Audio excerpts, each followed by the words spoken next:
Buenas tardes. La Sociedad Andaluza de Nefrología, junto con el patrocinio de Alexion, está organizando una serie de entrevistas con el título de Microangiopatía trombóticas, 12 visiones, un diagnóstico. Esta tarde tenemos con nosotros a la doctora Verónica López Jiménez, nefróloga del Hospital Regional Universitario de Málaga y encargada de la lista de espera de trasplante renal. Yo tengo que reconocer que cuando los pacientes con microangiopatía trombótica que presentan un trasplante renal, para mí son de las situaciones más complejas y más difíciles de diagnosticar y de tratar. Y además es muy frecuente la microangiopatía trombótica post-trasplante. Creo que es una situación bastante complicada en la cual todavía no tenemos ni el conocimiento ni las herramientas para abordarla. ¿Cómo podemos mejorar el estudio y el tratamiento de la microangiopatía trombótica post-trasplante, doctora López? Hola, buenas tardes, Mario. Muchas gracias. Un placer para mí compartir esta tarde aquí contigo. Y bueno, sí, la verdad es que la microangiopatía trombótica post-trasplante es una entidad muy importante, ¿no? Porque está presente, según los diferentes estudios, entre un 5 y un 15% de los pacientes que reciben un trasplante renal.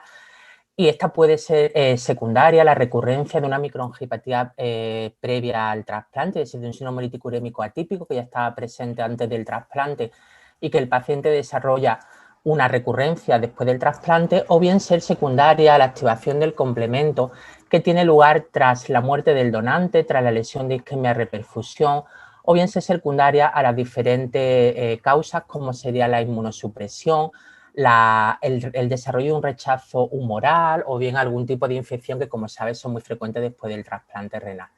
Yo creo que para disminuir esta incidencia lo más importante es actuar en el origen, de forma que si estamos ante una recurrencia de un SUA primario, lo más importante es tener bien diagnosticado al paciente antes de incluirlo en lista de espera, conociendo bien el riesgo de recurrencia que puede tener para así poder planificar desde el mismo momento del trasplante la estrategia de tratamiento, ¿no? Para así disminuir la incidencia de esta recurrencia. Y en aquellos pacientes con una MAT de novo, lo más importante sería actuar sobre la nosa, de forma que eligiendo bien al donante, intentando evitar tiempos de isquemia prolongados para así minimizar al máximo la lesión de isquemia reperfusión. Muy importante también el control y el ajuste de los diferentes inmunosupresores para así evitar la toxicidad o bien el desarrollo de un rechazo humoral o de algún tipo de infección. Sí, por supuesto. Y has comentado la existencia de la microangiopatía de novo en el trasplante.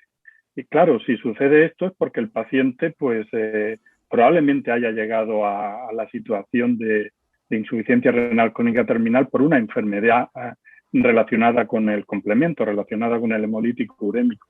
Entonces, ¿existe algún perfil de pacientes en los cuales podamos sospechar o estar atentos que pueda surgir en ellos una microangiopatía post-trasplante de novo? Para evitarla, por supuesto. Sí, yo creo que habría que prestar una especial atención a aquellos pacientes en los que no haya una causa conocida de la enfermedad renal y que aunque no tengamos esa causa conocida, sí que haya una alta sospecha de que pueda haber una microangiopatía de base, como son aquellos pacientes con diagnóstico de hipertensión maligna o pacientes jóvenes con causas no conocidas de su enfermedad renal, pero que esta cursara con una hipertensión severa, con una anemia desproporcionada al grado de insuficiencia renal.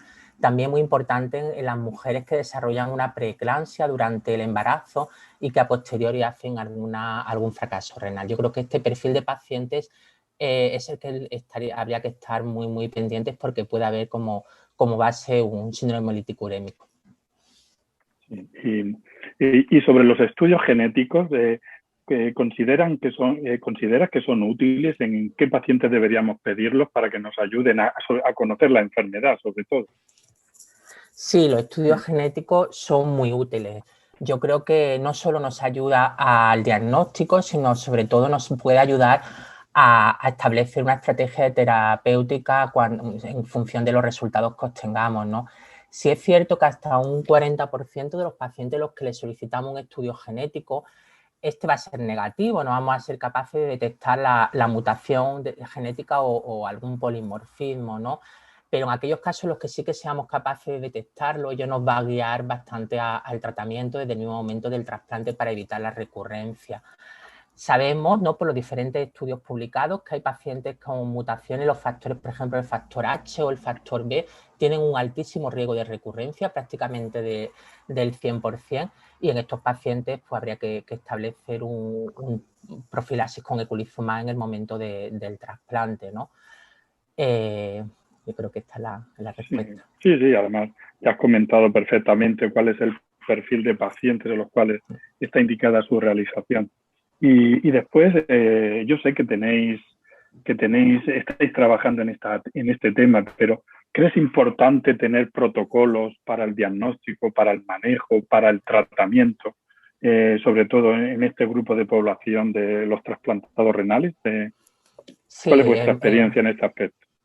Es muy importante un protocolo. Nosotros elaboramos un protocolo en el año 2017 y en él pues, exigimos que se cumplan una serie de requisitos para aquellos pacientes diagnosticados de síndrome hemolítico urémico o con sospecha del mismo, ¿no? Estos requisitos son fundamentalmente 5. El primero es que todo paciente, incluido en lista de espera, que vaya a recibir un trasplante renal, tiene que tener un estudio tanto funcional como genético de los factores del complemento realizado. El segundo requisito es el de la vacunación. Aquellos pacientes que, como comenté anteriormente, aquellos pacientes con alto riesgo de recurrencia, sea porque tengan mutaciones de alto riesgo o porque sean pacientes con una recurrencia en un injerto previo o con algún familiar en el que haya también habido una recurrencia, estos pacientes consideramos que son de altísimo riesgo y que deben de recibir tratamiento con eculizumab desde el mismo momento del trasplante. Estos pacientes tienen que haber recibido la vacunación frente al meningococo antes de incluirse en lista de espera, al menos un mes antes, ¿no? El tercer requisito es el del donante, como ya comenté antes, con la intención de minimizar al máximo el riesgo que tiene la activación del complemento por la lesión de isquemia reperfusión. Es muy importante seleccionar bien al donante, evitando donantes en asistolia si es posible, tiempo de isquemia frío para poder así minimizar este riesgo, ¿no? El cuarto requisito es el de la inmunosupresión. Nosotros a este tipo de trasplante recomendamos un protocolo de minimización de anticarcinurínicos también con la intención de minimizar al máximo la toxicidad. Por lo tanto, recomendamos inducción con timoglobulina. Y el quinto requisito, no porque sea menos importante, es el del eculizumab. Como ya he comentado, los pacientes con alto riesgo de recurrencia deben de recibir eculizumab desde el mismo momento del trasplante.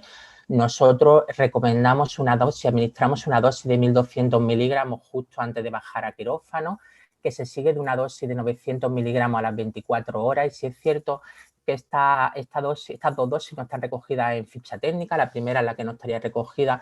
Nosotros recomendamos la administración de estas dos dosis porque consideramos que estas primeras 24 horas son las de mayor riesgo de activación del complemento, por lo que hablamos de la lesión isquemia reperfusión, y así conseguiríamos tener muy bien bloqueado al complemento en estas primeras 24 horas, que son las de mayor riesgo.